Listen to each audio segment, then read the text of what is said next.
What if I told you there's a magical but completely misunderstood place where seemingly all the smart money in the world is beginning to flow? You walk down the street, you go to a different city, and you say, my God, last time I was here 5 years ago, none of this was here. It's a place where people are getting wealthier like never before, where more millionaires and billionaires are being created than anywhere else on Earth.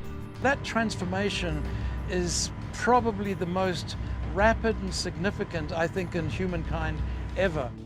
It will probably come as no surprise that the world's richest and most successful individuals have already discovered this miraculous place.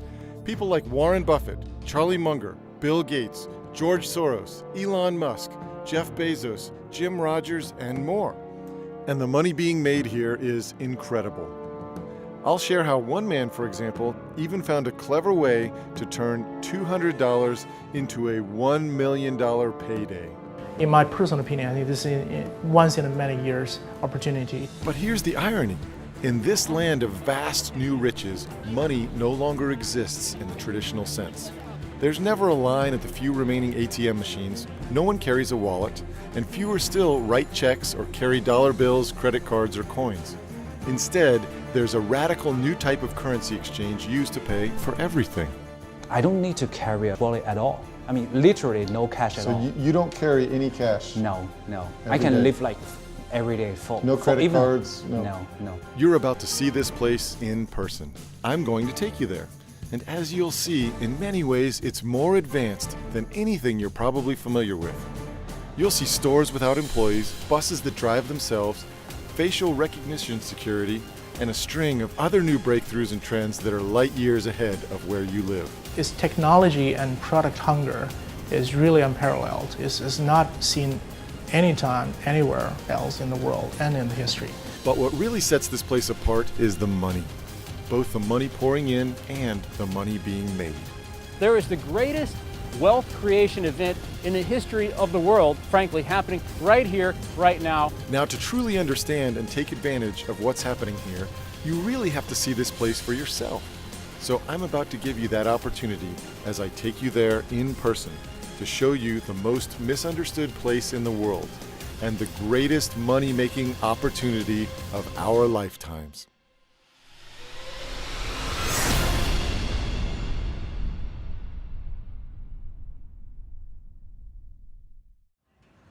Hi, my name is Steve Sugarrood.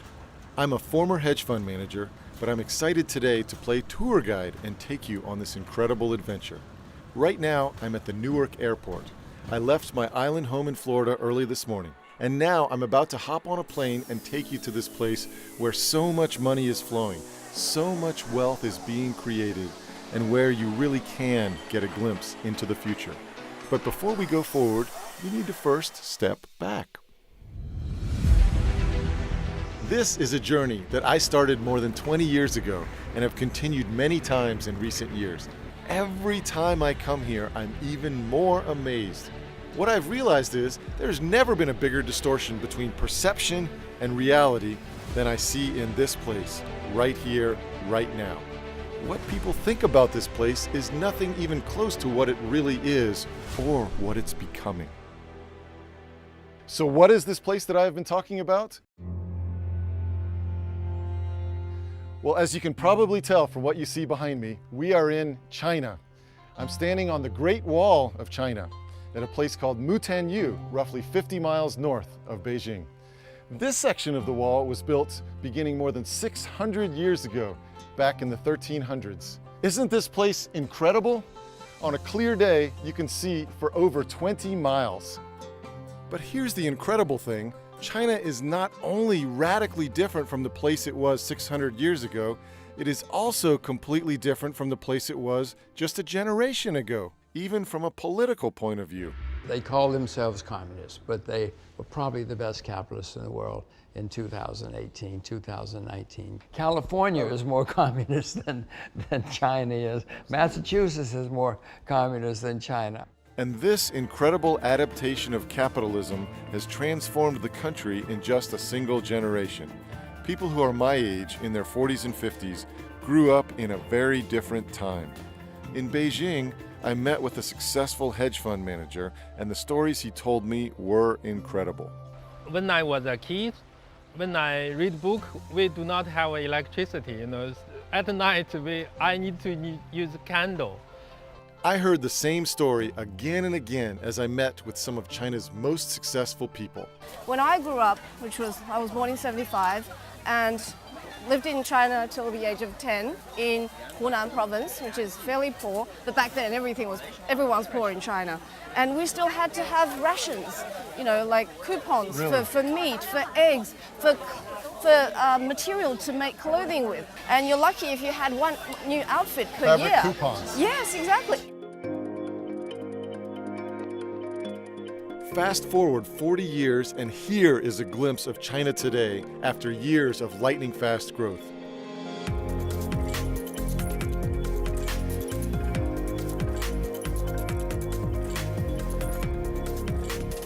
Investing legend Jim Rogers has been here all along and watched that explosive growth happen firsthand. I first came here in 1984.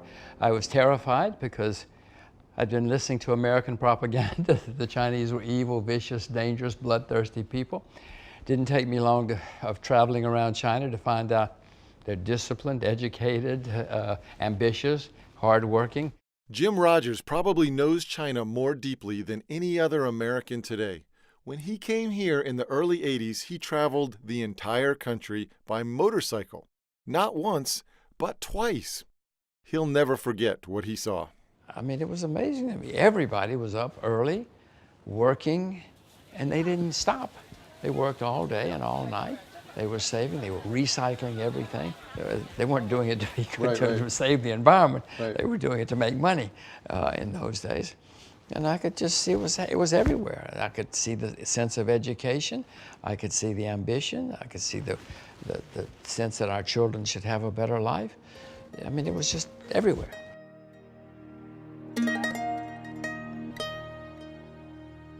Peter Churchhouse is another person who has seen China like few others. He's a successful businessman who arrived in Hong Kong in 1980 and soon went on to run Morgan Stanley's Asia division. He was there long before the explosive growth of China, and he's seen it all happen firsthand. I came to Hong Kong in 1980, so I've been here nearly 39 years now. I came to help build a new town in the new territories in Hong Kong.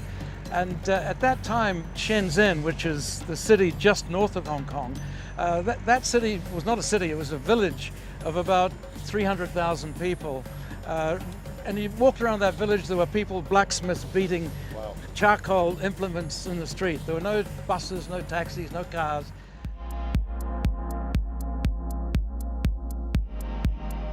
Now it's a city of 11 million people. It's the center of the biggest manufacturing conglomeration in the planet. That area now has a GDP roughly the size of Russia, slightly smaller than Spain. And that was nothing. It had nothing 38 years ago. So that's the kind of development. Potentially the highest tech company in the world. Oh yes. I mean, so many of the China and the European and American tech companies have their operations based in that area. 66 million people in that area right now. It has the biggest manufacturing center in the world. It has 400 million air passengers flying through that place. So why do so few Americans know the truth about what's happening in China today? Most Americans really know what they know about China through the lens of the media. China is really going in extremely dangerous directions. This is a country that is ripping off the United States. The biggest threat, obviously, is China. So you end up having sort of a warped view on China that tends to have more negative stories, and that's structural. It's not malicious. And so I think a lot of Americans can be excused for having certain preconceptions about what China is like. What I tell Americans about the negative press, I think the media does a disservice. There's a lot of misperceptions around China. But what's really happening in China is this is their moment. They are now a global power. They're the second largest economy in the world, will be the largest. The first time I came to China, it was in the early 1990s, and I was in Shanghai, and I went to the old Shanghai Stock Exchange, which I went in and they said, no pictures, no pictures. At first I thought it was for security reasons. They didn't want any pictures in the stock market. But instead I realized they didn't want people to see how dingy the Shanghai Stock Exchange was. And a couple blocks away on the Bund, I went to a meeting with a company called Shanghai Lujiazhui Finance and Trade Zone Development Company. They said, this is what Pudong is going to look like in a very short period of time. There was nothing there. So how you could go from essentially nothing in Pudong to Manhattan in 10 years, I said, there's no way, this is impossible. This would never happen. And I've never been more wrong about anything in the investment world in my life. The changes that I saw from the early 90s over the next 10 years were extraordinary, and the pace of change has never stopped. One of the reasons why things happen so much faster here than what we're used to at home is because China is still in the midst of what some economists describe as their economic takeoff phase. This is the process in which the majority of the working population moves from agricultural jobs to tech and industry, and moves from the countryside to the cities. Brendan Ahern is a 20-year Wall Street veteran who left the largest global asset manager to help start a business that makes it easier for Americans to invest in China. Brendan meets regularly with government regulators, banks, insurance companies, and businesses. I don't know anyone who has a deeper understanding of China's financial system than Brendan. I met with him in Beijing. China has urbanized in a very, very big way. In 1980, only 20% of the population lived in cities. Today, it's over 50%, and it'll get up to 75%. And that's raised hundreds of millions of people out of poverty as they move into these cities, get access to proper housing, electricity, sanitation, air conditioning, but also services like education and healthcare. So you've gone from 24% living in cities to 56, 58% living in cities. That's going to go to 75% in the next 10 years. So we're going to see another 130, 150 million people move to the cities in China over the next 10 or 12 years. They need to be housed. Who's going to do it? They're going to want to own their own housing. So that's a big growth sector. And get this, the big movement towards cities and manufacturing that has taken place over 22 years in China took roughly 120 years in Britain and 80 years in America. Here, it's basically all happened in just one generation. I know it's probably no surprise to you to learn that China has advanced rapidly over the past few decades, and millions of people have moved out of poverty into the middle class and even into millionaire status. But here's the thing. What Americans don't realize is this. China is no longer simply a nation that produces cheap t-shirts and knockoffs. Wang Hao is the head of Sigma China. Sigma is the world's largest independent camera lens manufacturer, headquartered in Japan. In the past, made in China, this label means low value added services, low quality products. And some people just think China is a assembly factory, because we didn't have any key technologies. So the only weapon we could use is the large population and the low labor cost. But now things are quite different now. So we are moving forward with the backup of government, I will say, sometimes, moving forward to the upstream of the value chain. My view about China was 15 years out of date. You know, I expected to come to China and see bicycles, to see people just crowded in the subways. And I saw that. I mean, there are many, many different Chinas, but I also saw a lot of wealth. I saw a lot of passion, a lot of energy, and just a much more modern society than I ever expected. And China eventually became my life. James Early is another American who was quick to recognize the opportunity in China today. He's the former director of research at one of the world's largest independent financial research firms. People are missing everything that's going on here, how fast things are moving. In many ways, the country has become more sophisticated and advanced than anything we're used to in America, which is why China is creating more millionaires than anywhere else on Earth, and why so much money is flooding in. Let me show you one example of what I mean. One of the first things you notice when you move about in China is that almost no one, including street vendors and even homeless beggars, use cash anymore. Regular money, as most of us know it, has simply disappeared. I almost forgot how fast growing of the mobile internet and online payment. Roughly like 2 or 3 years ago, I have to, carry a big wallet with a lot of changes. So you have to pay like cash or credit cards whenever you go. You have to withdraw cash, when you have no cash available, you have to find the ATM machines. But right now for here, in Beijing, not just in Beijing, even in my hometown, I don't need to carry a wallet at all. I mean, literally no cash at all. So you don't carry any cash? No. I Every can day? live like every day full. No credit cards? No credit card, no cash. Even for a full year, it's I don't need any cash at all. The only thing concerns me is the battery of my mobile phone. That's great. Yes. Yeah. So if your battery dies, you don't have any money. Yeah. Oh yes, that's right. Bob Van Dyke is the CEO of Naspers, one of the biggest technology investors in the world. Today, Naspers owns a huge share of one of China's biggest tech firms, and they've helped build tech companies in more than 120 countries. I met with Bob at his office in Amsterdam. Where typically now you check into a hotel, you put your credit card down, and you go through registration. Like in China, you show up with your phone, they scan a QR code, or code that's on your phone, and they'll have your complete reservation there. They'll have your credit card details and your check-in procedures done. And interestingly, it goes as far, like if you travel in parts of China now, in Beijing, for example, you want to pay with a credit card, they don't accept your credit card. They insist on being paid by mobile phone. The other day I was in Beijing and I was trying to buy an ice cream. She was a 19-year-old, young woman, and she couldn't sell me an ice cream because I had money. I had renminbi. Yeah. She couldn't take money.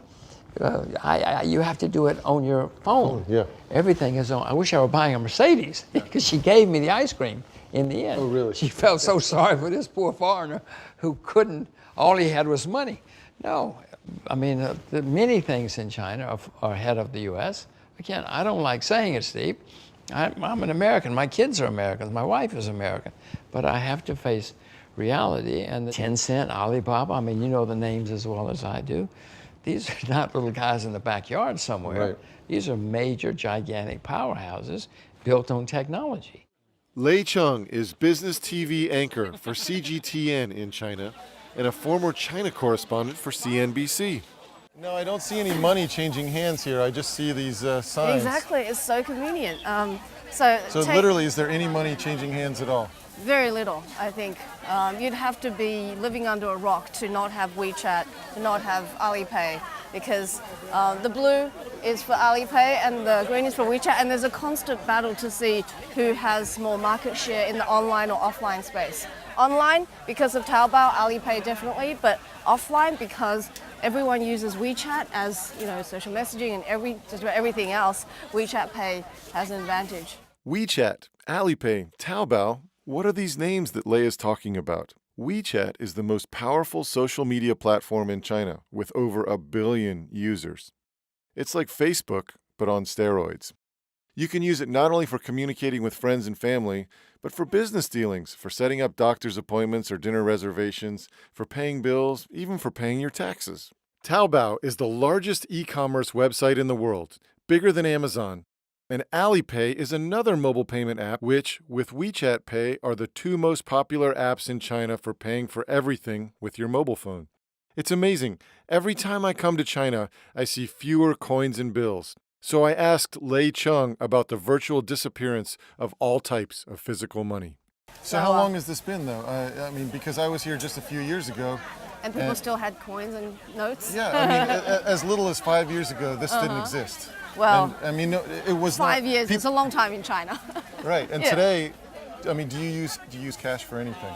Very, very little. Yeah. Do you carry cash? No.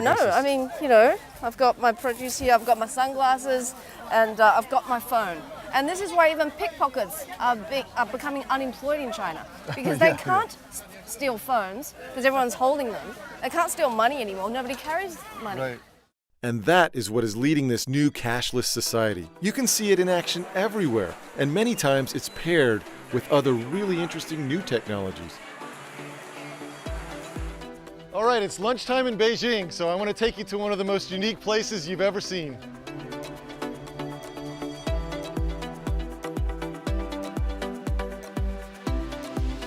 So here's what's unique about this place. There are no servers at the tables. All of your food travels down all of these tracks, goes right in front of you at the individual table. Let's get started and order us a burger. This is the way it goes. We'll find the American burger there. Check out, continue to payments. Select WeChat. Hold up the QR code right here. Now we just wait for our burger.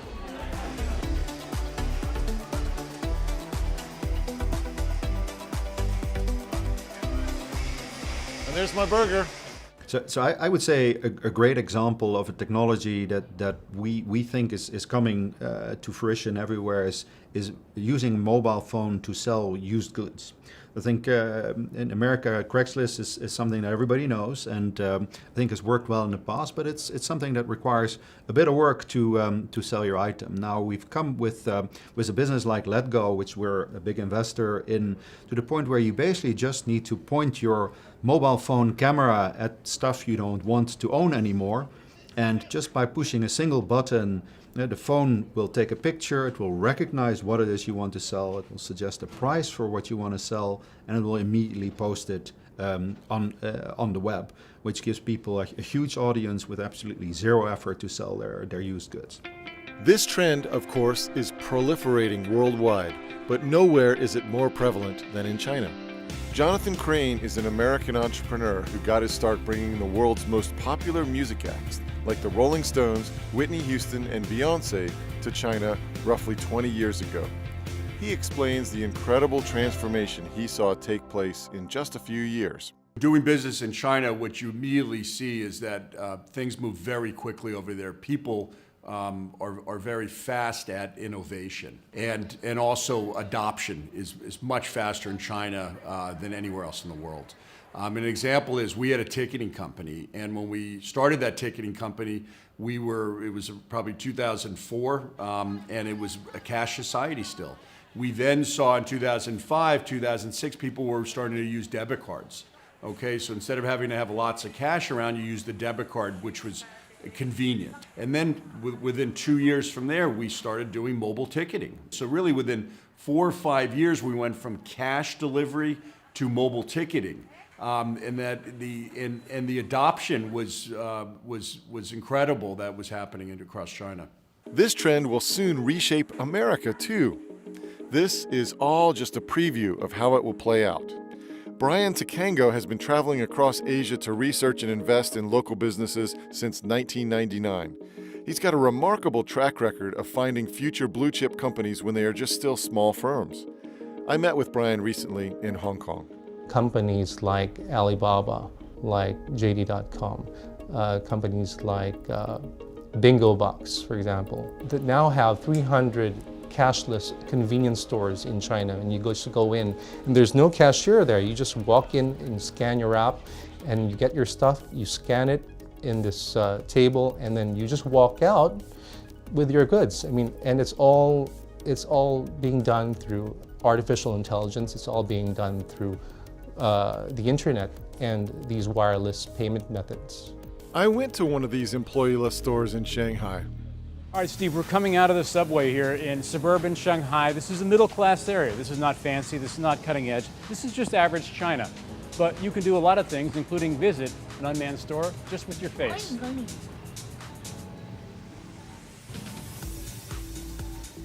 So inside, it's got really the same stuff you'd find in a 7-Eleven. We're the only people in here. You don't need any person to run this store. And yet it's also safer, Steve, than you'd expect, because everything in this store is connected to my face, which is connected to my WeChat account, which is connected to my Chinese bank account. So whatever damage I do here, all comes back to me at the end of the day. Here you go, sir. I'm just gonna push this button and we scoot right in. All we do, we set this guy down. I'm gonna show my face. I'm not proud of that picture, but it'll work. I'm gonna scan this QR code with my WeChat app. And simple as that. No employees. No employees. Took just a few, probably faster checkout than if we had employees. Here's your Coke, by the way. Okay, thank you. So that's the future, right here in China. So one of the things that I think is really transforming people's lives is how people use WeChat in China. So for example, when people decide to meet some friends for dinner, they typically would invite them via WeChat because they're obviously in their contacts. Then they would send, the reservation would happen through WeChat because the restaurant they want to go to is a contact as well, and they have their booking system integrated in WeChat. So then they show up at the restaurant at the same time. The ordering, actually the menu of the restaurant will be embedded in WeChat, and they online order. So there will be no waiter taking orders, but everybody orders on their mobile phone. In the end, the check also gets sent to the mobile phone, and people actually can choose to pay with their integrated Tenpay option. So the waiter only brings the food, and everything else automatically gets done through the WeChat app. These technologies have even changed the way people buy cars. Get this, you can now reserve a test car on your phone, then pick it up at what is essentially a giant vending machine for new cars by BMW, Ford, and Volvo, and then drive it around all you want, test it for the next 3 days for less than $50. The thing you need to understand is that it's not just about making payments on your phone or getting rid of physical cash. This development creates hundreds and hundreds of new business ideas. This is the future for us in America, but it's all unfolding right now in real time here in China. Kevin Liu studied at Cornell University. Today, he's an equity strategist at CICC, the largest investment bank in China. Kevin is part of what is widely considered to be the best equity research team in the country, and we met up in Beijing. Back to 2006, it's roughly just over something like 1% in China with regard to like mobile penetration. In 2006, 1% of Chinese people had mobile internet. Today, it's at least 50%. At least. At least, yes. At least. My life is kind of, tied, very closely tied with my phone. Today, the amount of money the Chinese spend on e-commerce is 42% of the world's total. That means the value of China's e-commerce transactions is now larger than the value of the e-commerce transactions from France, Germany, the UK, and the US combined. This is why the money is flowing to China, and why more millionaires are being created here than anywhere else in the world. Everyone, everywhere, uses their mobile phone to pay for everything. Food, train tickets, plane tickets, tolls, clothing, fast food, everything with their mobile phone. In fact, on our most recent trip, we tried to spend a few $100s buying souvenirs in a Shanghai bookstore, but they no longer accepted credit cards. What we often look at is what is the size of the potential user group we have. And for example, the number of internet users in China is rapidly approaching 1 billion. And those are numbers that even for a huge market like the US, they dwarf the very impressive numbers of the US. And I think that in time, as these populations become connected, wealthier, presents a fantastic investment opportunity. Things have changed so fast in China over the last 30 years from nothing, from a very backwards country. Now people are living lives that a lot of people, even in the US, couldn't even imagine. Okay, so from a cashless society to unmanned stores and waiterless restaurants to mobile commerce beyond our imagination, clearly this is not how most Americans perceive China. And these are not stories you typically see reported in the mainstream press. However, this is the reality in China today. But hold on, you might be saying to yourself, I thought this was a communist country. This doesn't sound like communism to me. Well, as Jim Rogers said earlier, California and Massachusetts are probably more communist than China. And the truth is, while the Chinese call themselves communists, they are actually among the best capitalists on earth. And this is part of what's caused such a radical distortion between perception and reality in China today. China isn't a communist country anymore. It's not a Marxist communist regime like it was under Mao Zedong. It has advanced much more into what you might call a form of autocratic capitalism. It's still a dictatorship, it's still an autocracy, it's not a true democracy by any means, but think about it, most of the economy is now run by private sector interests, by private companies who are doing their own thing, investing, doing what they want to do. Families can pretty much live where they choose these days. They can get educated the way they want. They can own their own home. They can invest in stock markets, invest in all sorts of products. Still a lot of restrictions, nowhere near as free as it is in the West perhaps, but it's certainly not a communist country in the way that Marxism says that all resources must be owned by the state. That is not the case in China anymore. I mean, this is a country where since 1978, 1980, when Deng Xiaoping started the open door policy, a country where GDP growth has skyrocketed, where life expectancy has skyrocketed, where quality of life skyrocketed. Everything has gone up, up, up. This is an economic miracle. You know, those are measurable facts in a communist country brought about by capitalism. It's almost ridiculous to call China a communism country because the government is the biggest capitalist in the world. I never look at China as a communist nation. I don't even ever use the word. China is very capitalistic. Okay, there's a middle class forming there. You have hope. I go back to the word hope. That you can be low income and become a billionaire. The truth is, the government in China works very differently than most Americans think. In short, they are doing everything they can to foster innovation, entrepreneurship, and personal wealth. Here's a great example of how the Chinese government has worked with private businesses to develop something that is light years ahead of what we have in America. We're getting on the high-speed train from Beijing to Shanghai.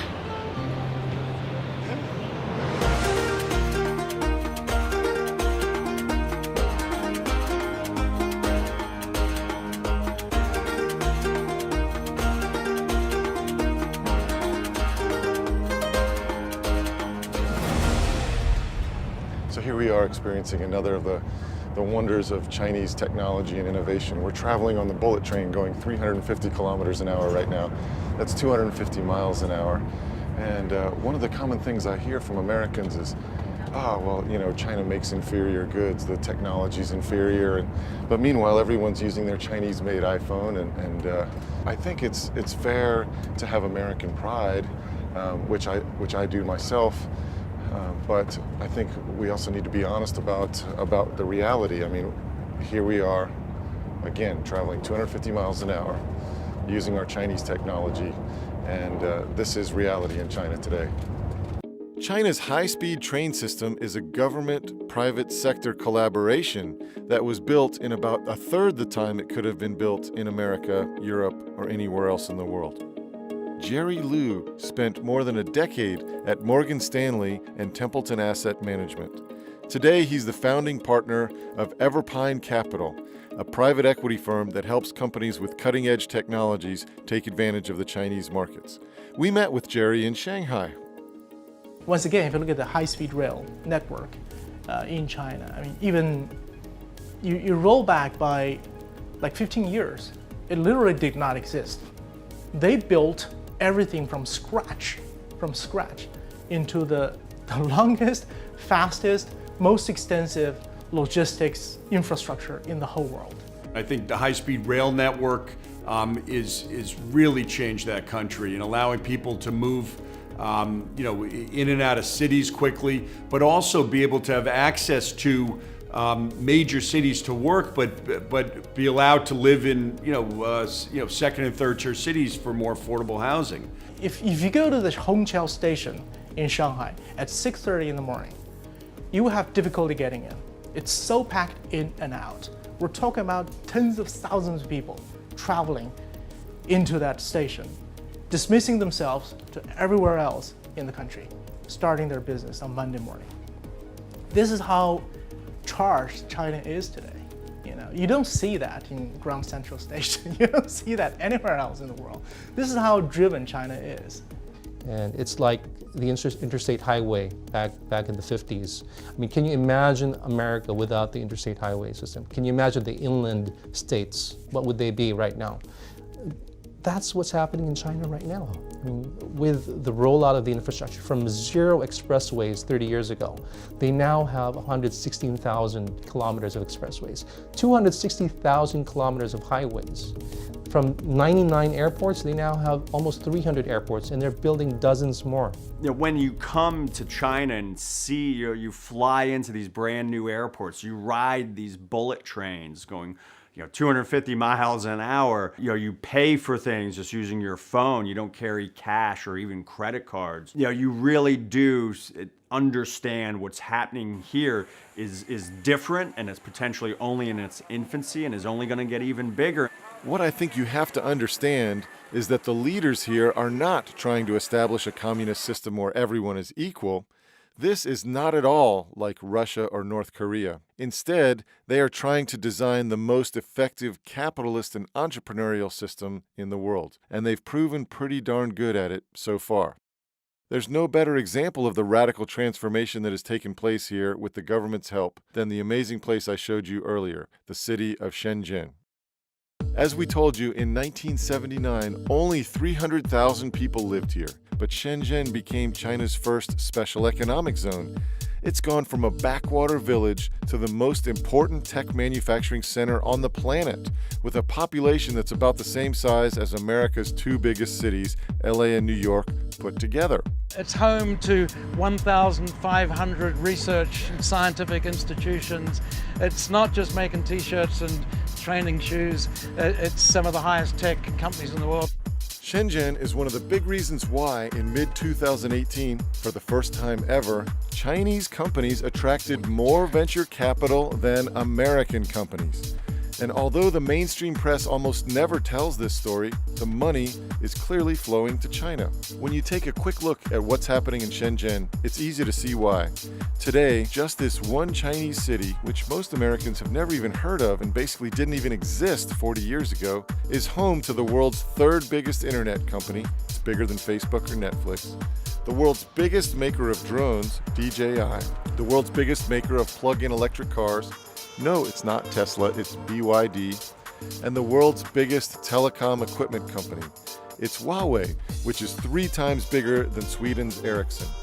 Many, including the Wall Street Journal, have referred to Shenzhen as Silicon Valley of the East. But in many ways, it's actually much more advanced and more sophisticated. Shenzhen has the world's largest metro line and the world's first all-electric bus fleet.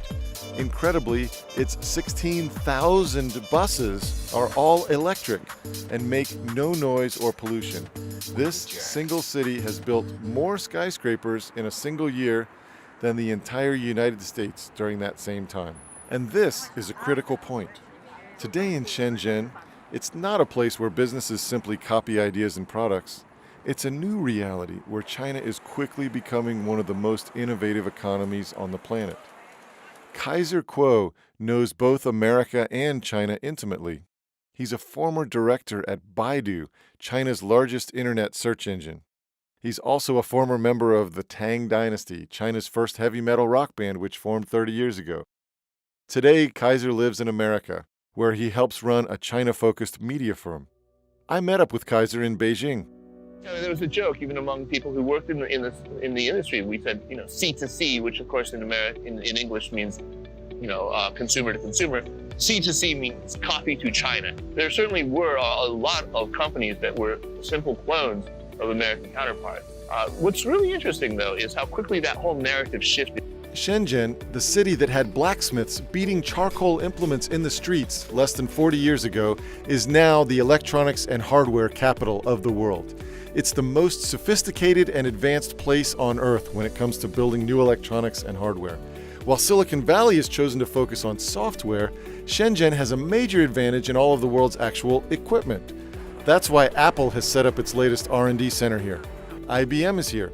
So is Oracle, Cisco, Nvidia, Emerson Electronics, Amazon, Samsung, Microsoft, Intel, Qualcomm, Tesla, DuPont, Whirlpool, Mattel, Philips Lighting, Radio Shack, Texas Instruments, 3M, Broadcom, Black & Decker, Toshiba, GoPro, and dozens more of the world's top technology firms. They've chosen to open up shop in Shenzhen. Airbus, the world's largest plane maker, just chose Shenzhen for an innovation center. General Motors makes more in China than it makes in America. Apple makes more in China than it makes in America. There are many major American companies. They know General Motors knows that China is a gigantic market for high quality products. The reason these companies are here is because they have access to the world's most advanced supply chain for manufacturing and distribution. You can get everything from raw materials to computer components right here in Shenzhen. It has become really the epicenter for all global high-tech manufacturing. It is where the supply chain sits. I'm not in Palo Alto calling across time zones, using online translation, trying to talk through these things that, where the back and forth is taking weeks. Right. It's an immediacy that is a tremendous advantage. And when the United States stopped manufacturing things, I think it surrendered a lot of its advantage in that way. Edith Young is a general partner of a venture capital firm called 500 Startups. When asked how to explain Shenzhen to Americans, she says, I would tell them it's a Silicon Valley for hardware. She says Americans have no idea what's going on in China. There are so many areas where China already exceeds the U.S. Right now and for the foreseeable future, many of the world's biggest and most important breakthroughs are going to be coming out of this city that most Americans have still never heard of. One of the most successful of Shenzhen's recent startups is a company called DJI, which makes affordable commercial drones. The company has a 1,500-person research and development team. Today, they have 70% of the global drone market. They'll be going public soon, but Americans have never heard of them.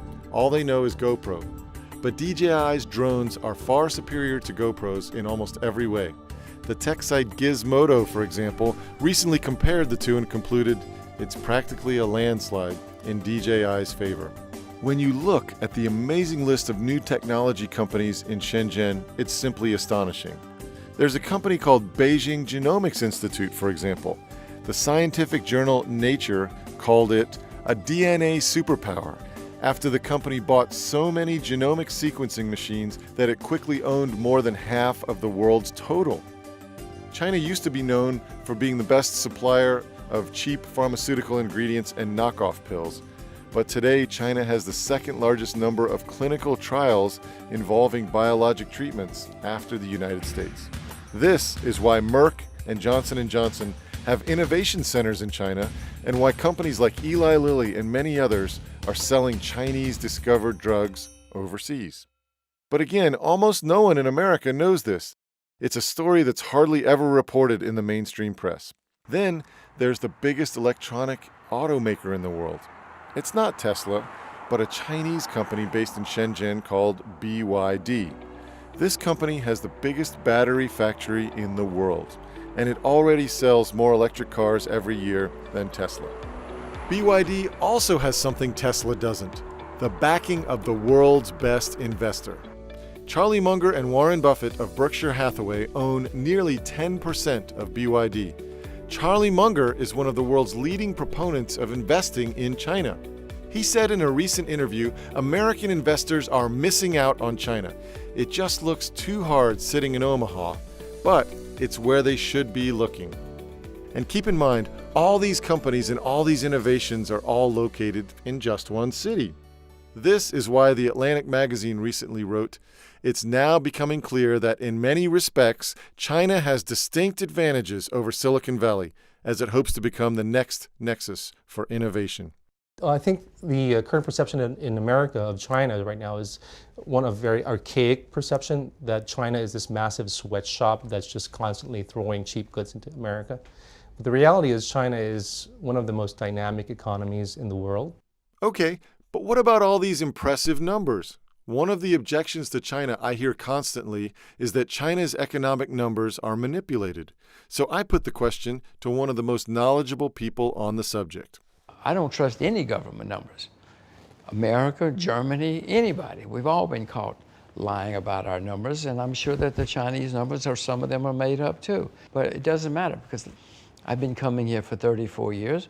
You walk down the street, you go to a different city, and you say, my God, last time I was here 5 years ago, none of this was here.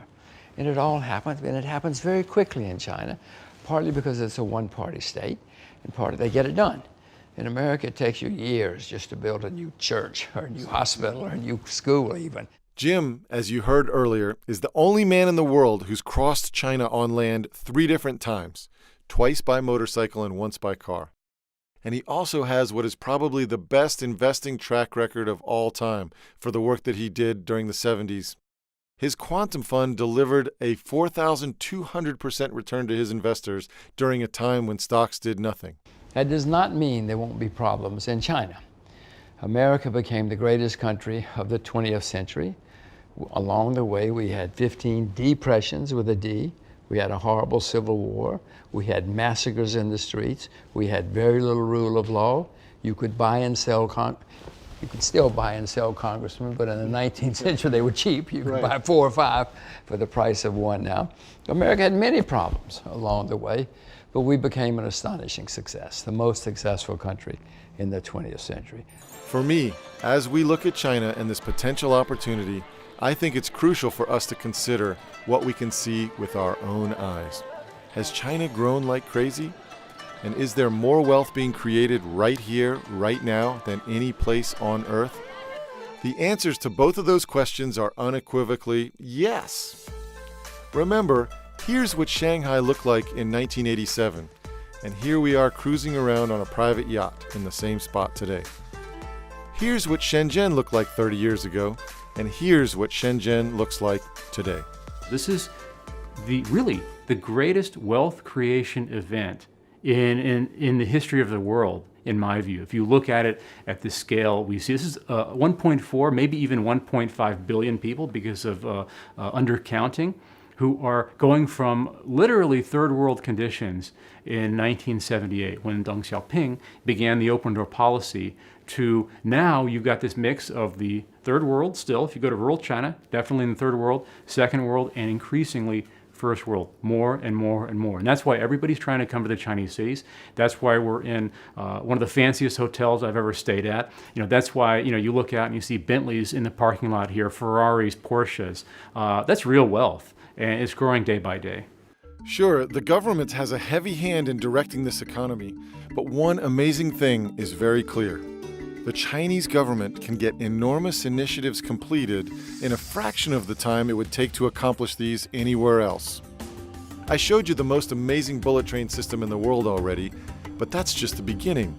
Right now, the Chinese government is forcing the big telecom companies to spend $180 billion over 7 years to build the infrastructure for the world's largest 5G mobile network. Meanwhile, in America, 50 different states are all trying to plot their own course. Do you really want to bet against China with this type of infrastructure initiative? I sure don't. Most of the rural areas, they've skipped the landlines. And my suspicion is that they're going to make the next leap into the 5G, faster than anywhere else in the world. Another example. In Beijing, I met with the man who designed Beijing's tallest building and helped design an area called Beijing Funtown. This is an ultra-modern, environmentally friendly area where nearly all of the businesses are venture capital, hedge funds, private banks, asset managers, and other types of investment funds. This is what's possible here in this communist country. China is an example of a country that has gone from the Stone Ages into the 21st century over a space of 30 years. So it's really a fundamental transformation of a society and an economy, the likes of which I've never seen. I don't think anybody's seen this kind of transformation in this kind of time frame anywhere in the world, not least a country with 1.3 billion people. The way I look at it is, yes, China has 1,000 challenges on its hands, but so does nearly every other country in the world. And there can be absolutely no denying that the opportunities in China are far bigger than anywhere else on Earth. Folks who are getting in early on these trends are making a fortune. You might be familiar with FANG, the acronym in the US for Facebook, Amazon, Apple, Netflix, and Google. Well, in China, there's something similar. BAT is an acronym that stands for Baidu, Alibaba, Tencent. These are 3 major technology companies in China. Baidu is a search company. I think a lot of people draw analogies to Google because, of course, like Google in the United States, it's the dominant search engine here in China. Similar business model and everything. Alibaba is a massive e-commerce company. It really dominates in e-commerce. Tencent is a company that doesn't have a close analogy in the United States. It actually derives most of its revenue from gaming and things like that, but its most famous product is a sort of all-in-one communications platform, kind of a Swiss Army knife of an app called WeChat. And it's sort of WhatsApp, Facebook, all these things sort of rolled all into one. You can pretty much do anything you need to do, from buying things, from hailing taxis. They have a WeChat account not because they are required to, but because it's just so convenient for them now. I mean, their entire lives are online. They have their bank statements there. They can send money to relatives halfway across the country in just a few seconds. I mean, it's a huge benefit to them, and that's why they're all online. We had the incredible opportunity to have meetings in 2 of Tencent's locations. First in Beijing, and then also in Shenzhen at their amazing new headquarters. Well, that was amazing. We just left Tencent, and we weren't allowed to bring you inside because of high security and everything, but really James and I got to see the future right here at Tencent. Yeah, this place is tighter than Fort Knox. They've got high-tech, cool stuff. But the thing, Steve, that you just said that struck me a minute ago is that this could have been Google. This could have been in Silicon Valley. We walked in, we're greeted by an AI robot. We have AI facial recognition to get into the elevators that's also in use by the Chinese government, they said. And these are people working 15 hours a day. They want you to stay there, so they're working 15-hour days, but just like Google, you know, James and I played ping pong, and James actually climbed the climbing wall inside there, so we weren't working hard inside there, but everyone else was. We were the only ones playing, actually, yeah, but it was fun. I told you about how tech companies like Tencent and Baidu are up as much as 50,000% since 2004. But it's not just the tech firms that are soaring. Look at some of these real estate and construction firms that are making people simply extraordinary gains. China Fortune Land Development soared more than 8,000% beginning in 2003. China Overseas Land and Investment also soared roughly 8,000% beginning in the year 2000. China Resources Land soared more than 6,500% beginning in the year 2000. Country Garden Holdings soared 1,400% beginning in 2008. The list goes on and on and on. People now talk about a new crop of companies that are coming up. Many of them, not all of them yet listed. TMD is the new acronym that you'll be hearing a lot about. Toutiao, which is an AI-driven news site, which is massive. The actual company is called ByteDance, but their flagship product is Toutiao. Meituan is another one, which is a sort of online services platform. O2O, as it's called in Chinese, where you can do everything from book seats in restaurants, order takeout, or buy movie theater tickets, or get discounts on things, group buying. It's enormous. And then finally, D stands for Didi Chuxin, which is like the Uber of China, but on steroids. Yeah. Kaiser mentioned a business called Meituan. It's the biggest food delivery platform in the world. You can order from thousands of restaurants on your phone and have food delivered to your door. Get this, Meituan is worth more than twice its American counterparts, Yelp, Groupon, and Grubhub combined. China has really come to a stage. Its technology and product hunger is really unparalleled. It's not seen anytime, anywhere else in the world and in the history. So we're talking about really more than 1 billion people upgrading their lifestyle, pretty much catching up to US and European style, but in a very dramatic manner. China has seen technology develop very much in lockstep with its really rapid environmental growth. There's a kind of faith in the ability of technology to deliver better lives. Compare that to the United States right now, where there's a lot of anxiety about technology. This will be a rising economy. I'm not seeing, the market degrading itself anytime soon. I think it's still going full steam ahead. China is the second largest economy today, and I think it will probably keep growing and become the biggest consumer market in the world. It will be there with or without your capital. Okay, so it's really your call. There's a saying in the financial world that money flows to where it's treated best. And right now, the best place to build and grow wealth is unquestionably in China. which is why the smart money is moving here. The money being made here is like nothing we have ever seen in human history. What's crazy to me is that despite all the evidence I've shown you, the mainstream media in America still loves to hate on China. Look at some of these recent book covers. But here's the truth. Already, the best investors from America, including our most famous and successful investor Warren Buffett and his business partner Charlie Munger, are here in a big way. So are Bill and Melinda Gates, the Yale and Harvard pension funds, Goldman Sachs, Bill Gross. And by the way, speaking of millionaires and billionaires, according to the BBC and the latest figures, China is producing 2 new billionaires every week. That's twice as many as were created in America over the same period of time. And get this, the country recently created 1 million new millionaires in a single year. That's more millionaires in a single year than the total that exists in the wealthy nation of Switzerland.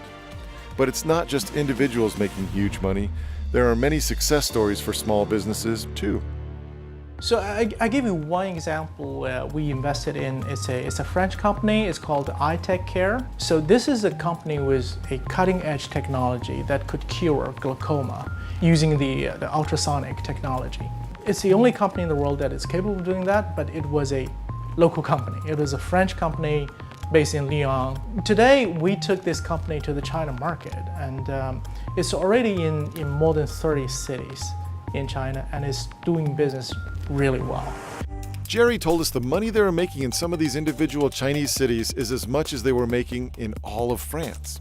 And there are others making extraordinary gains as well. America's #1 venture capital firm, Sequoia Capital, has even set up a division in China. They recently made more than 1,000% return worth millions of dollars on one of their investments. And the most profitable investment in the history of the world was made here, a 500,000% gain in roughly 17 years. Bloomberg called it the deal of the century, and for good reason.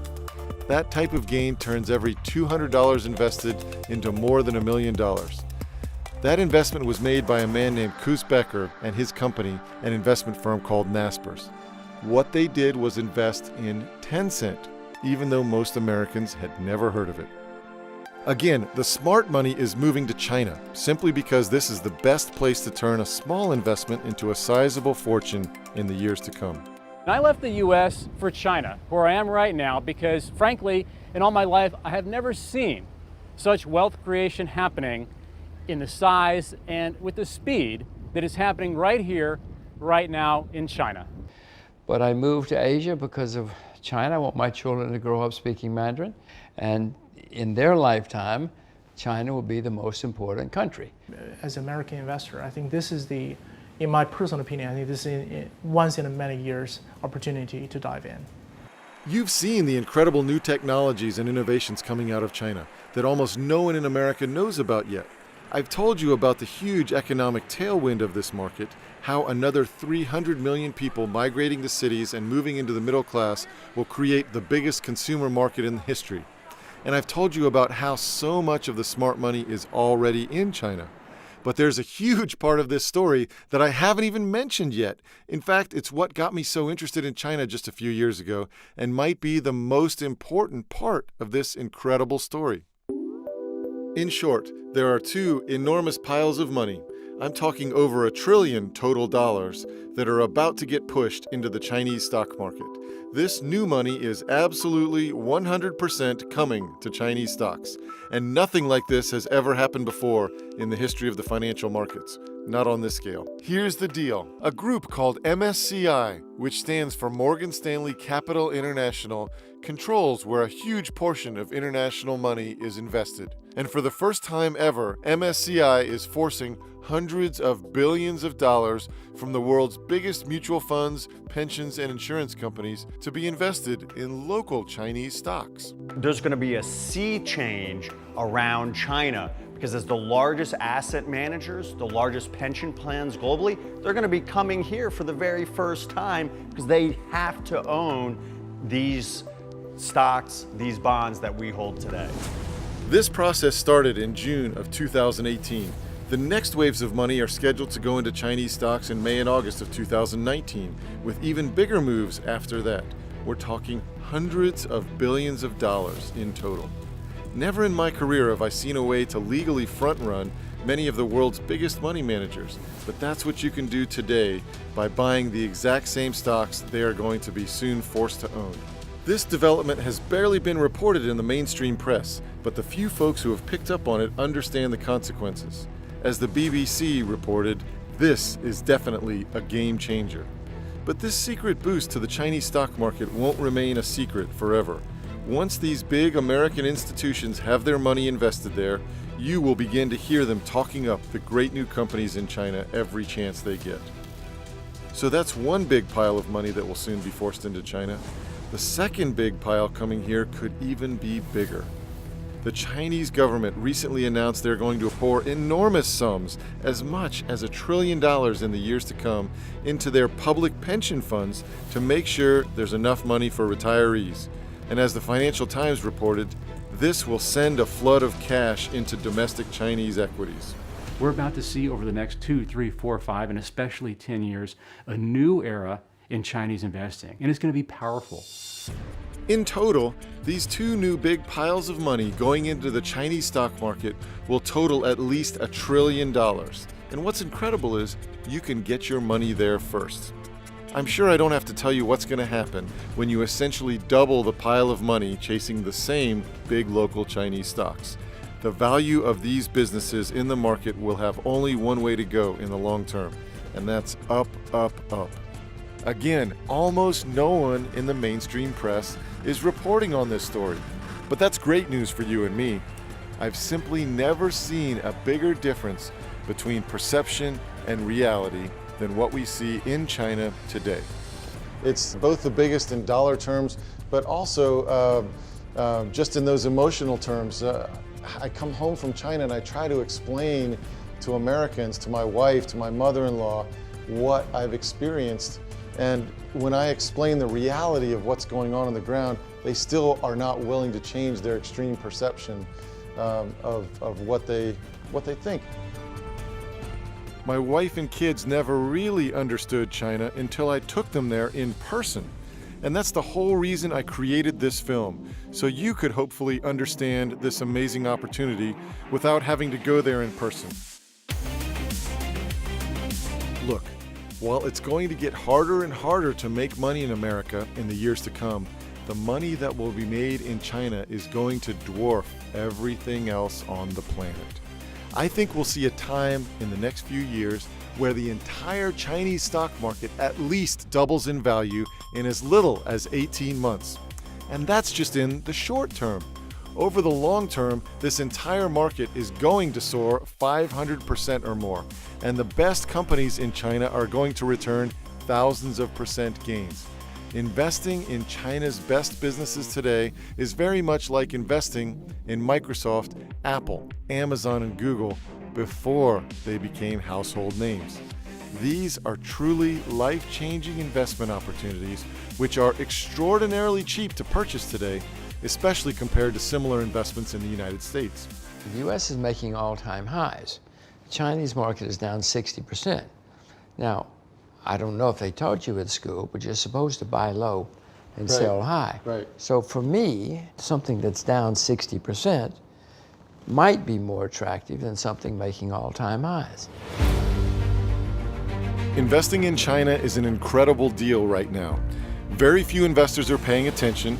Plus, the growth potential in China is radically bigger, and China has some of the most innovative companies in the world. Also, more than $1 trillion will be forced into Chinese stocks in the next few years because of the MSCI decision and the national pension catch-ups. Any one of these factors would be reason enough to invest a significant sum in China in the years to come. But when you add all these factors together, it's a perfect storm for making new money. I am extremely bullish on where China is going to be going. I think there are a lot of things, a lot of very strong tailwinds that we still see. Warren Buffett is the most famous and one of the most successful investors in America over the past 60 years. One of my favorite Buffett quotes is from his 1996 shareholder letter because it summarizes the opportunity before us in China today perfectly. Buffett says, "Your goal as an investor should simply be to purchase at a rational price a part interest in an easily understandable business whose earnings are virtually certain to be materially higher 5, 10, and 20 years from now. Over time, you will find only a few companies that meet these standards. So when you see one that qualifies, you should buy a meaningful amount of stock." I never thought we'd see a moment like this in my entire career. We have a moment where China is the world's second largest economy, and it's battling with Japan to be the world's second largest stock market. But meanwhile, nobody is invested in Chinese stocks. And when I say nobody, I mean American institutional investors, global investors, even the local Chinese are not really invested in Chinese stocks. I think China has huge investment potential. As I tell my customers all the time, there are always plenty of reasons not to invest somewhere. Yes, there are many reasons not to invest in China today, but think about this. There were many reasons not to invest in U.S. stocks back in 2009. In fact, back then, the reasons were way more compelling than they are to not invest in China today. But the U.S. market tripled back then, while most people simply sat on the sidelines. The same thing is going to happen over the next few years with China. There are plenty of reasons not to invest, but the big picture is clear. China has lifted 600 million people out of poverty over the last 20 years or so, and they've been brought into middle income status. And in the next 20 years, China will become a high income status country. So that transformation is probably the most rapid and significant, I think, in humankind ever. You've seen other little countries, they get an oil rush, you know, the Middle East, you get oil comes through and oil prices jump up and suddenly they're very wealthy, but it's 10, 20 million people. This is over 1 billion people, and it's not stopping here. There's still a long way to go. You know how people today are kicking themselves for missing out on Amazon, Google, Facebook, and more? Well, in 5 years or so, most of those same people are going to look back and say, "Man, how could I have not seen this huge opportunity in China, in the fastest growing economy in the world, with many of the best and fastest growing businesses on the planet?" At this point, Steve, I've essentially gone all in on China in my career. I've invested not just my money, but my entire career in this country. I think you'd be crazy not to participate in it, even in a small way. You don't need to jump in boots and all, but I think this is a growth story that's going to run for at least another 10 or 20 years. Imagine if you had not invested in the US in the last 30 years. What would you have missed out on? That's exactly what you will miss out if you don't invest in China today. I hope you enjoyed this journey through China and a look at the incredible opportunities that it presents us today. You know, I'm sure that some people are going to be very angry at me for making this film and encouraging people to learn more about China and to ultimately take an investment stake there too. In fact, I'm sure some people will call me un-American, but I hope that you're open-minded enough to see what's really going on. The truth is, China and America are the future together. It's not going to be, and it doesn't have to just be, just one or the other. And the simple reality is, many places in China are more advanced and more sophisticated than any place in America. But many of America's biggest breakthroughs and trends of tomorrow are taking place in China right before our eyes today. Plus, China's economy is likely to double in size in the years to come, and that's not likely going to happen anytime soon in America.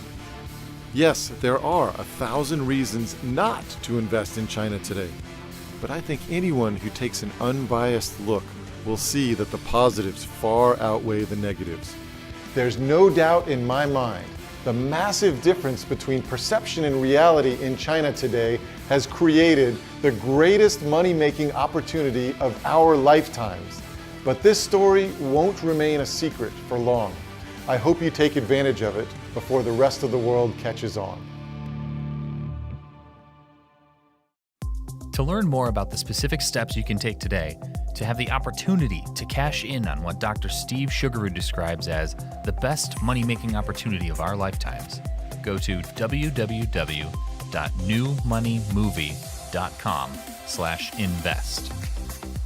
Dr. Sugarud has spent more than 20 years helping hundreds of thousands of Americans figure out how to safely and dramatically grow their wealth. In his investment research, Dr. Sugarud shows you exactly which stocks he recommends you buy, when to buy, and when to sell to have the opportunity to maximize your gains. He'll show you the absolute best way to take advantage of the opportunity in China today. You can access the best of his investment recommendations through any regular U.S. brokerage account. Dr. Sugarud has already helped hundreds of people make a small fortune in China. Just look at a small sampling of the gains from more than 600 letters he recently received from his subscribers. There's simply no one more qualified in the financial world today to help you learn how to take advantage of this enormous opportunity and trend taking place in China. Best of all, today you can save half off the regular subscription rate for Dr. Sugarud's investment research recommendations, and you can try his work totally risk-free for 30 days. If you're not happy, or if you change your mind for any reason, no problem. You can get a full refund by calling or email his US-based team. To learn more, and to get access to Dr. Sugarud's top China investment recommendations in a matter of minutes, simply go to www.newmoneymovie.com/invest.